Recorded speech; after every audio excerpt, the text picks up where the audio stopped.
समाज के बच्चों ने अथवा लोगों ने जो विरोध किया था उसको आपको भी समर्थन करना चाहिए। आपको बोलना चाहिए हमें नहीं चाहिए कोई आरक्षण। हमारी मांग है कि दिनांक 13 जनवरी 2000 ठीक है, उनके हक अधिकार के लिए न्याय दिलाने के लिए अगर इसमें हमें न्याय न मिला, अगर इसको पुनः लागू न किया गया आपने उन पर लाठी चलाने का काम किया है, जो है भारत सरकार की घास की हड्डी विरोध में कहीं न कहीं मैं तमाम लोगों से कहना चाहता हूँ कि आप लोगों को इस देश के भविष्य की बात करते हैं। मैं खाना पकाने वाली से बात करेंगे कि आखिर ये यूजीसी का मुद्दा इतना क्यों गरमाया हुआ है। इसके बावजूद उन तक ये बात पहुँचनी चाहिए। आज उत्तर प्रदेश के मुख्यमंत्री महोदय चुप्पी साधे हुए हैं। आपको बिहार के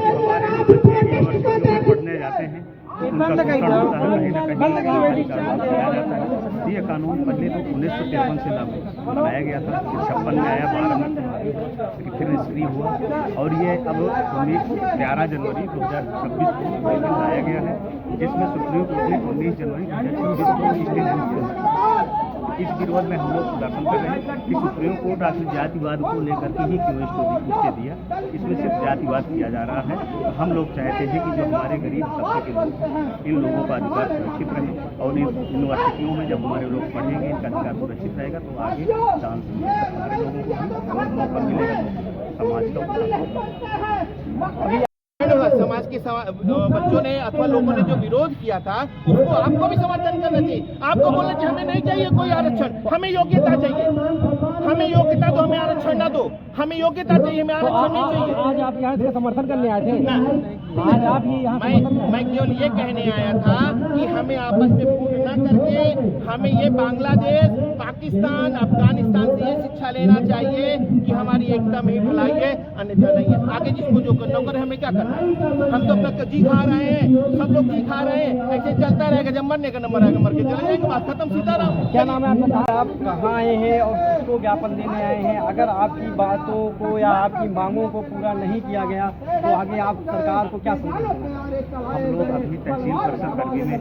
अगर हमारी मांगे पूरी नहीं हुई, राष्ट्रपति ज्ञापन दे रहे हैं, अगर ये मांगे पूरी नहीं होंगी तो लोग अभी तो खाली छोटा सा नमूना है, सड़कों में बहुजन ही दिखाई पड़ेगा क्योंकि 50% की आबादी सरकार को साइड में 85% लोग जब सड़कों पर उतरेंगे तो पता चलेगा कि हाँ अब मान सिंह पटेल, राष्ट्रीय समाजवादी अम्बेडकर वाहिनी, उत्तर प्रदेश। ये यूजीसी बिल किसी के विरोध में नहीं है। ये SC, ST, OBC, माइनॉरिटी, महिला, इनके हक अधिकार का मामला है, किसी के खिलाफ नहीं। अब चूंकि आज़ादी के बाद भी SC, ST, OBC का विश्वविद्यालयों में, सरकारी नौकरियों में शोषण किया जा रहा है। जैसे रोहित वेमुला कांड, पायल तड़वी कांड, दर्शन सोलंकी कांड, ये जाति के नाम पे मारे गए। तो इसी के उस पे केंद्र सरकार ने यूजीसी बिल लाया है। अब उस पे जो है कुछ लोग जो सामंतशाही लोग हैं, मनुवादी लोग हैं, वो उसका विरोध कर रहे हैं कि इसको वापस होना चाहिए, क्योंकि वही लोग शोषण करते थे, आज भी शोषण कर रहे हैं, इसीलिए उसका विरोध कर रहे हैं। और हम लोग समर्थन इसलिए कर रहे हैं क्योंकि ये हम लोगों के अधिकार का मामला है। हम किसी का शोषण करने वाले लोग नहीं हैं। हम लोग अपने हक अधिकार बचाने की लड़ाई लड़ रहे हैं, अपना मान सम्मान बचाने की लड़ाई लड़ रहे हैं। इस धरना के माध्यम से आप क्या संदेश देना चाहते हैं? हम सरकार से अनुरोध करना चाह रहे हैं कि यूजीसी बिल की जो है पैरवी की जाए और जो सुप्रीम कोर्ट ने रोक लगाया है उसको जो है बहाल कराया जाए, ताकि जो है SC, ST, OBC का हक। आपका क्या नाम है? धन्यवाद सरकार महोदय, मेरा नाम कुंवर सिद्धार्थ, आजाद समाज पार्टी जिलाध्यक्ष। आज हम यूजीसी के समर्थन एक आंदोलन SC, ST, OBC के समर्थन पे हम लोग आंदोलन कर रहे हैं। आपने देखा होगा जाति के आधार पर यूनिवर्सिटियों में, सरकारी संस्थानों में आए दिन हमारे दलित व SC ST OBC के समाज के साथ अन्याय प्रचार होता है। कानून को स्टे लेने पर इसका हम विरोध कर रहे हैं कि जल्द से जल्द स्टे हटाया जाए और हमारे कानून को सुरक्षित किया जाए। देखिए, मेरा नाम दिनेश कुमार सनेही, जिला अध्यक्ष भाजपा संक्षिप्तपुर। हमने 5 तारीख को कॉल दिया था कि SC ST OBC के समर्थन में, UGC के बिल के समर्थन में हम आंदोलन करेंगे, क्योंकि सरकार द्वारा 13 जनवरी को यह बिल लाया गया था, जिनमें प्रभुत्ववादी, मनुवादी, सामंतवादी लोगों ने इसका जमकर पूरे देश में विरोध किया था। तो माननीय सुप्रीम कोर्ट द्वारा इसको 29 जनवरी को रोक लगा दिया गया और मार्च में इसकी डेट 19 मार्च को डेट लगा दी गई है।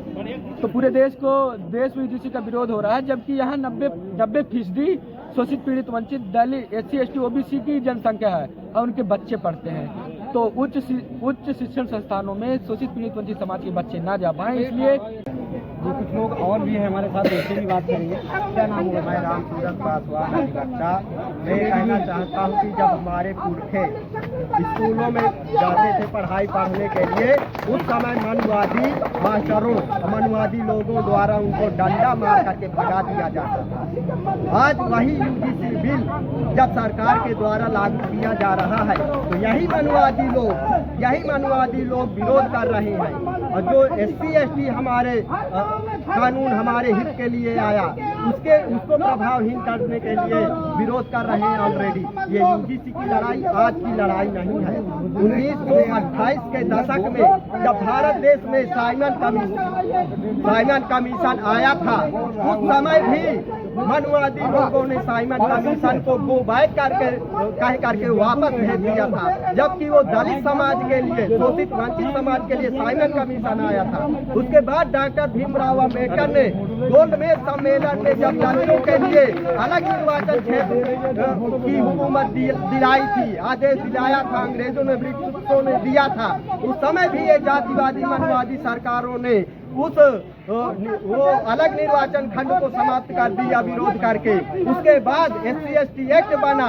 SC ST एक्ट को आज मनुवादी सरकार ने, अनेक जो है मनुवादी न्यायालय अदालत में बैठे हुए लोग नए आदेश पारित करके, नए अमेंडमेंट पारित करके आज इसको SC ST को प्रभावहीन कर दिया।